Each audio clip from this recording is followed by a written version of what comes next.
So we are submitting the assignment with 59 seconds to go. UFC London was last night, and one thing coming out of that main event is for certain, and that is that Alexander Volkanovski will retire as the featherweight champion, the king of 145, because neither Lerone Murphy or Evloev are going to beat this guy. And we're going to talk about that main event, but I actually want to come back to something, okay, that I'd said in previous videos before. That Volk Lopez 2 should have been Volk and Murphy, and then Evloev should have had a fight around that time, and then we come back for Volk and Evloev for their matchup, right? And I don't even care that we got Diego Lopez Volk 2 now. You know that? Because I think Volk smokes both these two. I think he would have beat Lerone Murphy. That's got 50-45 written all over it to me. And even Volk versus Evloev, I think, we could be staring down the barrel of 50-45, 49-46 to Volk. Look, let's just get into that main event, because I've seen a whole lot of different scorecards flying around. I've seen robbery be thrown around. I don't think it was a robbery. I'm just going to put that out there now. However, before I get into my scorecard, okay, and what I think of the fight, can we just talk about why Movsar Evloev did not shoot a takedown until round 3? He got it with ease, by the way. It wasn't even a struggle. Literally just grabbed him, double leg, boom, down he went. Like it was nothing. Where was that for the first 10 minutes of the fight? And I swear, I do not want to live in a world where I have to ask, is this rigged, right? Is this already fixed? Or not even the outcome be predetermined, but is there an influence in the back via matchmaking saying, here, you need to fucking highlight reel this guy and put him on a shirt and kill him, or you're not getting a title fight? You know what I mean? Because to me, that's the only reason why Evloev hasn't had the title fight yet, is that, well, besides the fact that his activity leaves a lot to be desired, but he doesn't actually have, insane finishes or whatever, right, that they're looking for to be able to put on a highlight package before a title fight. So I have to think that the only reason he never shot a takedown in the first 10 minutes of this fight is because he was told not to by whoever, right? Whether that is somebody in matchmaking or Ali Abdulaziz or whoever said, here, I think you should just stand and strike with this guy. And why did Evloev agree to that? Why did he think, oh yeah, that's a good idea, I'll stand with him? No, not a good idea, right? Let's get into these scorecards, okay? Because whilst I say that, I thought the first 2 rounds were close. I have seen people give round 1 to either Evloev or Murphy. I've seen people give round 2 to either Evloev or Murphy. I've seen round 3 even go either way. And I thought Evloev took round 3, but those first 2 rounds are very, very close. I'm not mad either way, whoever you score those first 2 rounds to. I gave Murphy the edge in round 1, but I literally mean like an edge, razor thin. Round 2, again, I thought it was close, but I think Murphy edged it. And that's why I'm not even mad that the judges scored that to Evloev. And that meant that, so after the first 3 rounds, I had Murphy up 10-9, Murphy up 20-18. I then had Murphy up 29-28. I then had round 4 as a draw, because in round 4, Evloev gets a point deducted for a second low blow. Again, I'm not mad at the point being deducted. I think more points should actually be deducted for eye pokes, low blows, egregious fence grabbing. See, when you break the rules, right, when you actually cheat, you should be penalised for that. So I'm not mad at the point deduction. I think kind of valid. But as soon as that point gets deducted, you're just thinking, oh my God, it's going to be a draw. And then what happens? Because this was supposed to be the eliminator fight. It ended up being an eliminator. But you're thinking, oh, fuck. Like, remember when Blachowicz and Ankalaev drew and then neither of them ended up getting the next title fight? I think that was actually for an interim belt. No, it was for the vacant belt, wasn't it? Because then, yeah, Yuri got injured and then those two drew for the vacant belt. Neither got the next shot. I thought that's where we were going with this. I thought, holy fuck, Gene Silva is somehow going to luck his way into a fucking title fight. And then you're looking at it thinking, okay, Evloev gave up rounds 1 and 2, won round 3, gets a point deducted round 4, and then he's going to win round 5 because now he's actually grappling. And so by the time that it came for the scorecards to be read out, I thought, oh man, we're getting a draw. Gene Silva fucking barking at the press conference at Volkanovski. Oh my God, two bald guys fighting for the belt. I can't believe we live in this reality. And instead we don't. Judges gave the first couple of rounds to Evloev. I think there was one draw in there. And then a couple of 48, 46s to Evloev. And that's the next title fight. Movsar Evloev versus Volkanovski. Or, well, it hasn't been confirmed yet. And I wouldn't put it past UFC to say, yeah, nah, buddy, we're giving it to Gene Silva. But it should be Evloev. I think they're going to be forced into making it Evloev against their will.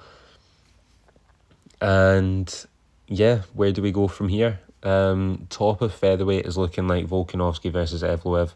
What Lerone Murphy does from here, I'm not sure. He seemed to hurt himself, I think he said in like round 4. So, I mean, I don't know how long he's going to be out injured. I don't know if this is just something that you rest and recover or if it's actually going to... Well, hopefully it's not going to require surgery or anything like that. It didn't seem too serious. But just as a quick preview, right, for Movsar against Volk, see in round 4 and 5, right, after Murphy has already like hurt his hip, done whatever, he's still getting up from takedowns. How? Right? Like, Volk is going to destroy Evloev. I'm sorry, this is going to happen. And I don't know why I'm apologising. This is a good thing. I don't know how many more fights Volkanovski's going to have after this. I think once he beats Movsar, who else is in there? Who else is in the division for him to beat? Lerone Murphy now has already lost. I think that was a lot of the appeal for Volk fighting Murphy. But besides that, you literally only have Gene Silva left.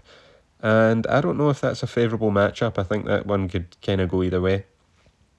I still think Volk would win, but I think there's more risk in a Gene Silva fight for Volk than there is in this Movsar fight. Lerone Murphy, again, look, who knows how long he's going to be out for. We have Aljamain Sterling versus Yusuf Salal coming up. Maybe that fight determines who his next opponent's going to be. We know Diego Lopez is fighting Steve Garcia. Maybe that fight determines who his next opponent's going to be. Where the fuck is Yair Rodriguez? Guy fights fucking once a year and it's just radio silence. We haven't heard anything. So there's going to be stuff for Lerone Murphy to do, but we'll just need to wait and see what happens. How's Gene Silva going to fit into all of this moving forward? We don't know, but the rest of this card, I have thoughts, okay? Luke Riley wins, I suppose, is the best way that you can actually put it. Like, not really a dominating, commanding performance, just piecing him up over 3 rounds. Like, he won each round clear.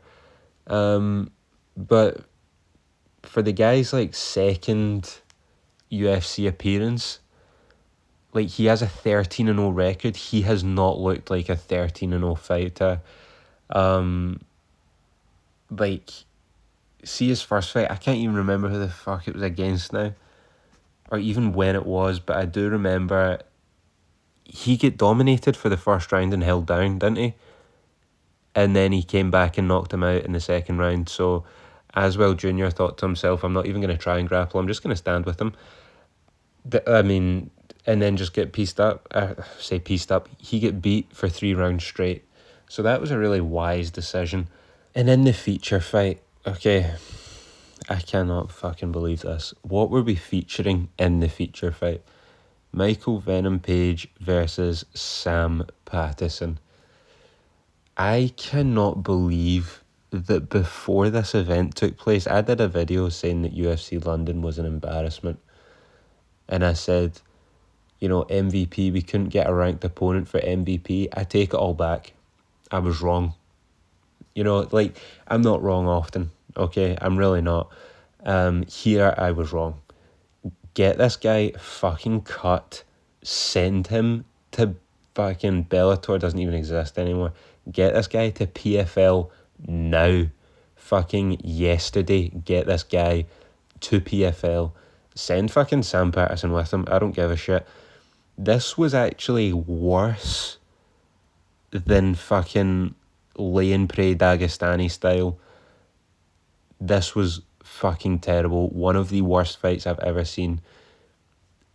And he was... MVP's been complaining all this time about not getting matchups. And then had the gall to blame Sam Pattison for not moving forward and attacking him. Oh, well, what do you want me to do? He never came forward and attacked me.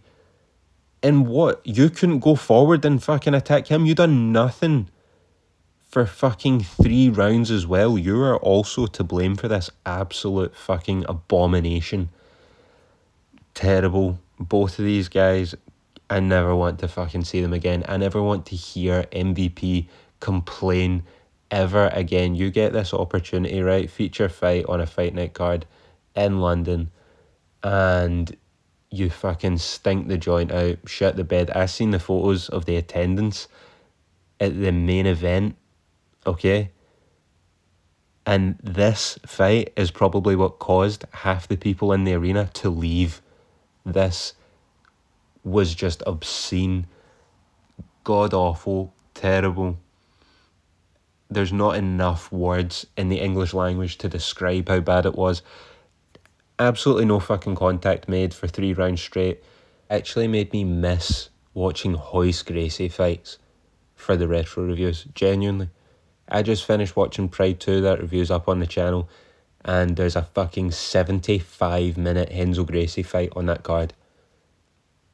I would happily go back and watch 75 minutes of that bullshit than rather sit here and watch that 15 again. 33 strikes from MVP in a 15-minute fight. That's 2 strikes per minute. These aren't 2 absolutely devastating knockout blows either. Think about that. 2 strikes per minute. And Patterson, 25 strikes. Holy shit, man. Terrible. I can't say anything more on this because nothing fucking happened. We got Iwo Baranowski versus Austin Lane. This was fucking hilarious. Austin Lane needs to find another line of work. Genuinely, he needs retirement. He needs a brain scan. God knows what this fucking guy's like. He needs to donate his fucking brain to science when he goes, because we need to fucking get a look at this. I'm going to talk about Mason Jones as well, who, good grief, he's not going to have a long career. And I want to actually see the condition that his brain is in, like, not even towards the end of his life, like 20 years' time. Like, retirement, like the end of his career, get a brain scan, and let's see what the actual age of your brain is. But first of all, Austin Lane gets just knocked out in 30 seconds. I've seen people putting out the compilations, the fucking edits of this guy's highlight reel, and it's just him getting KO'd over and over and over again. This can't even be fun for him. I know you probably want to be a fighter, right? And you enjoy the life. It's not good for your fucking health, and you're just getting destroyed every single time you're in there. Iwo Baranowski KOs this guy, got performance of the night, proves absolutely nothing, by the way. Got on the main card after that war, that 1 round war that he had. And yeah, look, good for you. You'd knocked out Austin Lane. I mean, it doesn't actually say anything, but it was hilarious. And yeah, I enjoyed it. Roman Dolidze versus Christian Leroy Duncan, kind of shit. Not going to lie to you. Close decision, CLD gets the win, unanimous, 29-28. Curtis Campbell, in his first UFC appearance, got knocked down 2 or 3 times at the end in round 2 and TKO'd by Danny Silva. Now, I haven't actually seen a lot of Curtis Campbell. I've heard about him, and I was expecting big things. So safe to say I was shocked when he came out here and got fucking just beat up by Danny Silva, finished in round 2. I don't really know where he goes from here. Danny Silva seems like a tough matchup to get on your first fight, but they had high hopes for him. And because they had high hopes for him, the audience was probably expecting something. And I don't know what the thought is leaving this event for Curtis Campbell, a sort of hyped up prospect here in the UK, just gets beat up and finished easily, to be honest, as well, up against the fence by Danny Silva. Good win for him. But then again, what does it say? You beat the hyped up prospect. We're going to need to see how Curtis Campbell returns from this to actually know how good of a win this was for Danny Silva, because if Curtis Campbell goes out there and loses again, then what does it really say about Danny Silva? But you can only beat who's in front of you. Good win for him. And we're going to talk about a couple of these fights on the prelims. I'll run through the rest of the results, but there's a couple of fights that I actually do want to talk about here. Let me just run through the results, right? Chanel Dyer beats Oliveira. Shamrock loses to Al Silwadi. We're going to get to Louis Sutherland because I have thoughts. Mantis beats Tricoli. Decision, unanimous. Pinto beats Franco, unanimous again. Mate, this card was fucking weak, right? Nathaniel Wood beats Lucien Keita, again, split decision. I thought this was clear Wood, but, you know, what do I know? The prelim main event was Mason Jones, who is not going to have a long career, by the way. He's going to have a fun career. He's going to be one of the boys, right? You're going to see his name on the card and think, oh, thank fuck Mason Jones is on here. We're going to get a good scrap. I have no idea what that means for his long-term health, because he has taken so much damage early. Like, how many UFC fights has Mason Jones had? I know he went away and then came back, but the last time I seen him, again, I think it was round 1 as well, he took so much damage and then returned for the win. Was it against Oki? I think it was on one of the international cards. I can't remember which one, but I think it was against Oki, and he got knocked down in round 1. Like, just beat up badly in round 1, as you would expect, right? Like, I don't even know what the betting odds are going to be for him to lose via round 1 knockout, but I mean, he has to eventually. You cannot keep getting beat up like this in round 1 and then never get finished. I'm sorry, you can only return so many times. Your chin can only take so many shots. But look, we love it, right? Mason Jones, and he clearly loves it as well. I have no idea what future prospects Mason Jones has got, but I'm here for it. I think he's very entertaining, and see if you can get guys like that on the card that you know they're going to be on there and it's going to be entertaining, and he's actually willing to put it out there and take a risk and go for it. Again, I don't know how beneficial that's going to be for his long-term health, but me as the viewer, I enjoy it. So, good for Mason Jones, good win here. I can't believe he didn't get... I mean, he didn't even get a finishing bonus from this performance. He didn't get performance of the night. Like, someone help out fucking Mason Jones, please. Oh, wait, he did. He got fight of the night. Right, okay, that's fine. I thought for a second that Mason Jones went through all of that to then just not get a bonus, just get his win and show money. Which, I mean, win and show money, what is that? You get a fucking handshake and a well done from Dana. But, look, good for Mason Jones.